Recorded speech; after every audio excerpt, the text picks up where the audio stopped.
بسم اللہ الرحمن الرحیم۔ محترم سامعین، السلام علیکم ورحمۃ اللہ وبرکاتہ۔ سیرت النبی صلی اللہ علیہ وسلم، خواب سچا ہے۔ انیس نے مجھ سے کہا کہ تم کیا کر آئے ہو؟ میں نے جواب دیا، مسلمان ہو گیا ہوں اور میں نے محمد صلی اللہ علیہ وسلم کی تصدیق کر دی ہے۔ اس پر انیس نے کہا، میں بھی بتوں سے بیزار ہوں اور اسلام قبول کر چکا ہوں۔ اس کے بعد ہم دونوں اپنی والدہ کے پاس آئے تو وہ بولی، مجھے پچھلے دن سے کوئی دلچسپی نہیں رہی، میں بھی اسلام قبول کر چکی ہوں، اللہ رسول کی تصدیق کر چکی ہوں۔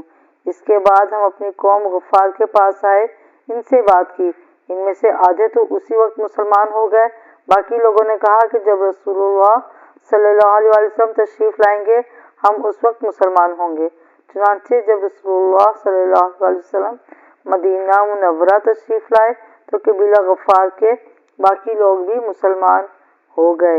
ان حضرات نے جو یہ کہا تھا کہ جب رسول اللہ صلی اللہ علیہ وسلم تشریف لائیں گے ہم اس وقت مسلمان ہوں گے، تو ان کے یہ کہنے کی وجہ یہ تھی کہ نبی کریم صلی اللہ علیہ وسلم میں حضرت ابو ذر غفاری رضی اللہ تعالیٰ عنہ نے سے ارشاد فرمایا تھا، میں نخلستان یعنی کھجوروں کے باغ کی سرزمین میں جاؤں گا جو یثرب کے سوا کوئی نہیں ہے، تو کیا تم اپنی قوم کو یہ خبر پہنچا دو گے؟ ممکن ہے اس طرح تمہارے ذریعے اللہ تعالیٰ ان لوگوں کو فائدہ پہنچا دے اور تمہیں ان کی وجہ سے اجر ملے۔ اس کے بعد نبی کریم صلی اللہ علیہ وسلم کے پاس قبیلہ اسلم کے لوگ آئے۔ انہوں نے آپ سے عرض کیا، اے اللہ کے رسول، ہم بھی اسی بات پر مسلمان ہوتے ہیں جس پر ہمارے بھائی قبیلہ غفار کے لوگ مسلمان ہوئے ہیں۔ نبی اکرم صلی اللہ علیہ وسلم نے یہ سن کر فرمایا، اللہ تعالیٰ غفار کے لوگوں کی بھی مغفرت فرمائے اور قبیلہ اسلم کو سلامت رکھے۔ یہ حضرت ابو ذر غفاری رضی اللہ عنہ ایک مرتبہ حج کے لیے مکہ گئے، طواف کے دوران کعبے کے پاس ٹھہر گئے، لوگ ان کے چاروں طرف جمع ہو گئے۔ اس وقت انہوں نے لوگوں سے کہا، بھلا بتاؤ تو تم میں سے کوئی سفر میں جانے کا ارادہ کرتا ہے تو کیا وہ سفر کا سامان ساتھ نہیں لیتا؟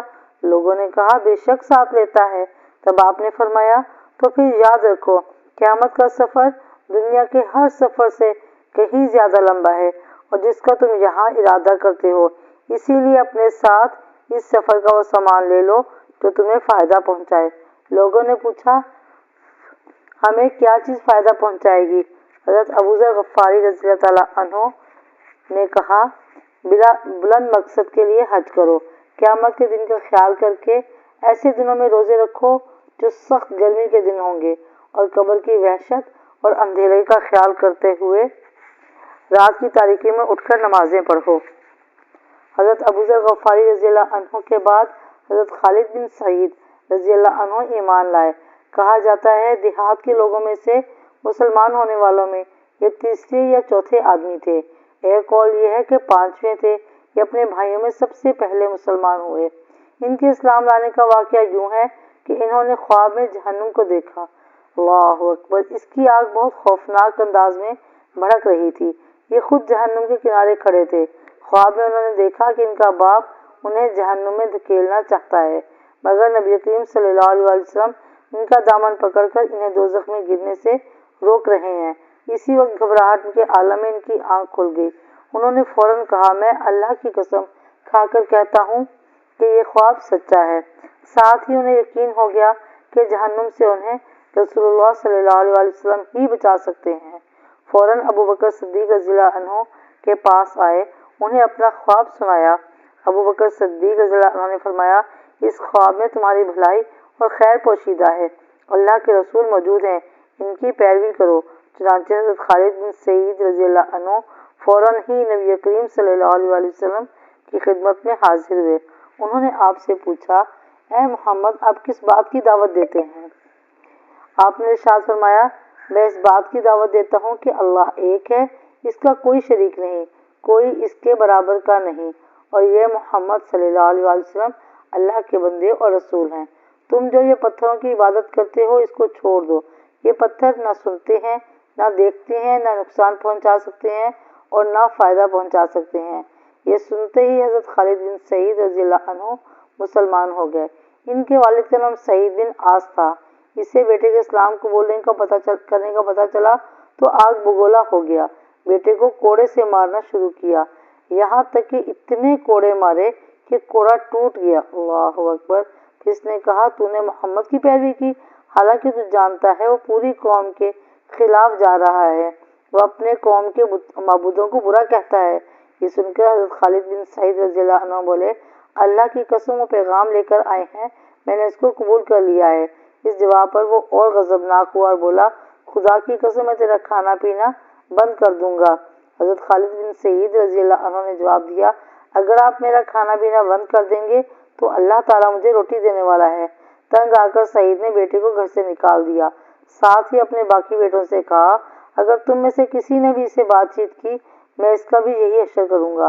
حضرت خالد بن سعید رضی اللہ عنہ گھر سے نکل کر حضور نبی کریم صلی اللہ علیہ وسلم کی خدمت میں آ گئے۔ اس کے بعد وہ آپ کے ساتھ ہی رہنے لگے، باپ سے بالکل بے تعلق ہو گئے، یہاں تک کہ جو مسلمانوں نے کافروں کے مظالم سے تنگ آ کر حبشہ کی طرف ہجرت کی تو یہ ہجرت کرنے والوں میں سے پہلے آدمی تھے۔ ایک مرتبہ ان کا باپ بیمار ہوا، اس وقت اس نے قسم کھائی، اگر خدا نے مجھے اس بیماری سے صحت دے دی تو میں مکے میں کبھی محمد کی خدا کی عبادت نہیں ہونے دوں گا۔ اللہ اکبر۔ باپ کی یہ بات حضرت خالد بن سعید رضی اللہ عنہ تک پہنچی تو انہوں نے کہا، اے اللہ اسے اس مرض سے کبھی نجات نہ دینا۔ چنانچہ ان کا باپ اسی مرض میں مر گیا۔ استغفر اللہ۔ خالد بن سعید رضی اللہ عنہ پہلے آدمی ہیں جنہوں نے بسم اللہ الرحمن الرحیم لکھی، سبحان اللہ۔ ان کے بعد ان کے بھائی عمر بن سعید رضی اللہ عنہ مسلمان ہو گئے۔ ان کے مسلمان ہونے کا سبب یہ ہوا کہ انہوں نے خواب میں ایک نور دیکھا، نور زمزم کے پاس سے نکلا اور اس سے مدینے کے باغ تک روشن ہو گئے اور اتنے روشن ہوئے کہ ان میں تازہ کھجوریں نظر آنے لگی، سبحان اللہ۔ انہوں نے یہ خواب لوگوں سے بیان کیا تو ان سے کہا گیا، زمزم عبد المطلب کے خاندان کا کنواں ہے اور یہ نور بھی انہی میں سے ظاہر ہوگا۔ پھر جب ان کے بھائی خالد رضی اللہ عنہ مسلمان ہو گئے تو انہیں خواب کی حقیقت نظر آنے لگی، چنانچہ یہ بھی مسلمان ہو گئے۔ ان کے علاوہ سعید کی اولاد میں سے ریان اور حکم بھی مسلمان ہوئے۔ حکم کا نام نبی کریم صلی اللہ علیہ وسلم نے عبداللہ رکھا۔ اسی طرح ابتدائی دنوں میں مسلمان ہونے والوں میں حضرت صہیب رضی اللہ عنہ بھی تھے۔ ان کا باپ ایران کے بادشاہ کسریٰ کا گورنر تھا۔ ایک مرتبہ کیسر کی فوجوں نے اس کے علاقے پر حملہ کیا۔ اس لڑائی میں صہیب رضی اللہ عنہ گرفتار ہو گئے، انہیں غلام بنا لیا گیا۔ اس وقت یہ بچے تھے، چنانچہ یہ غلامی کی حالت میں ہی روم میں پلے بڑھے، وہیں جوان ہوئے۔ پھر عرب کے کچھ لوگوں نے انہیں خرید لیا اور فروخت کرنے کے لیے مکے کے قریب عکاظ کے بازار میں لے آئے۔ اس بازار میں میلہ لگتا تھا اور اس میلے میں غلاموں کی خرید و فروخت ہوتی تھی۔ میلے سے انہیں ایک شخص عبداللہ بن جدعان نے خرید لیا۔ اس طرح یہ مکے میں غلامی کی زندگی گزار رہے تھے کہ نبی کریم صلی اللہ علیہ وسلم کا ظہور ہو گیا، سبحان اللہ۔ ان کے دل میں آئی کہ جا کر ان کی بات تو سنوں، یہ سوچ کر گھر سے نکلے۔ راستے میں ان کی ملاقات عمار بن یاسر رضی اللہ عنہ سے ہوئی۔ انہوں نے پوچھا، صہیب کہاں جا رہے ہو؟ یہ فوراً بولے، میں محمد کے پاس جا رہا ہوں تاکہ ان کی بات سنوں اور دیکھوں وہ کس چیز کی طرف دعوت دیتے ہیں۔ یہ سن کر عمار بن یاسر رضی اللہ عنہ بولے، میں بھی اسی ارادے سے گھر سے نکلا ہوں۔ یہ سن کر صہیب رضی اللہ عنہ بولے، تب پھر اکٹھے ہی چلتے ہیں۔ اب دونوں ایک ساتھ قدم اٹھانے لگے۔ آج کے دور میں سیرت النبی صلی اللہ علیہ وسلم کو پڑھنا بہت زیادہ ضروری ہے، کیونکہ عشق الہی کی پہلی سیڑھی عشق رسول سے ہی شروع ہوتی ہے، اور اگر ہم اپنے بچوں کی صحیح تربیت کرنا چاہتے ہیں تو سیرت النبی کی کتاب کے معاملے میں ہمیں ضرور ان کو واقعات سنانے چاہیے تاکہ وہ صحیح دین کی طرف اور سنت نبی سے محبت کر سکیں۔ اللہ ہم سب کو عشق الہی اور عشق رسول عطا فرمائے اور صحیح دین پر عمل کرنے کی توفیق عطا فرمائے۔ اپنے مسلمان بہن بھائیوں کو دعا میں یاد رکھیں۔ اللہم اغفر امت محمد صلی اللہ علیہ وسلم، اللہم ارحم امت محمد صلی اللہ علیہ وسلم، اللہم تجاوز عن امت محمد صلی اللہ علیہ وسلم۔